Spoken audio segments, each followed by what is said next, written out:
Xiriirka dalka Spain ayaa si rasmi ah u shaaciyay xiddigii ugu wanaagsanaa bishii aynu kasoo gudubnay ee Diseembar, oo dhammaad u ahayd sanadii aynu soo dhaafnay 2018, ayaa xiriirka dalka Spain waxay u aqoonsadeen xiddigii ugu wanaagsanaa inuu yahay xiddiga xulka qaranka Faransiiska iyo kooxda Atletico Madrid Antoine Griezmann.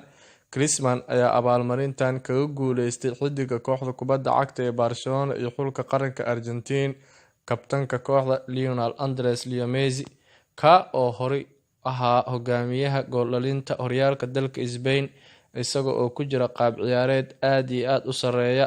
Kabtan Magic Leo Messi ayaa abaalmarintan kula tartamay xiddiga reer Faransa ee Antoine Griezmann, balse xiriirka dalka Spain ayaa u aqoonsaday Griezmann inuu ahaa xiddigii ugu wanaagsanaa bishii Diseembar aynu soo dhaafnay. Griezmann ayaa kooxdiisa u ciyaaray 4 kulan oo ay ciyaartay horyaalka La Liga dalka Spain bishii aynu soo dhaafnay. Kooxda kubadda cagta Atletico Madrid ayaa ku jirta kaalinta labaad iyada oo 5 dhibcood ka hooseysa kooxda Barcelona. Antoine Griezmann ayaa 4 gool u dhaliyay kooxdiisa dhammaan 4tii kulan oo uu ciyaaray bishii Diseembar.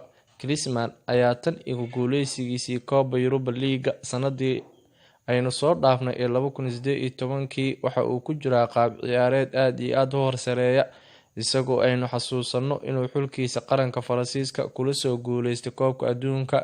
Griezmann ayaa haatan loo caleemo saaray xiddiga ugu wanaagsan bishii aynu soo gudubnay ee Diseembar horyaalka La Liga dalka Spain. Halkan waa barta ciyaaraha, fadlan ha ilaawin subscribe inaad tiraahdo.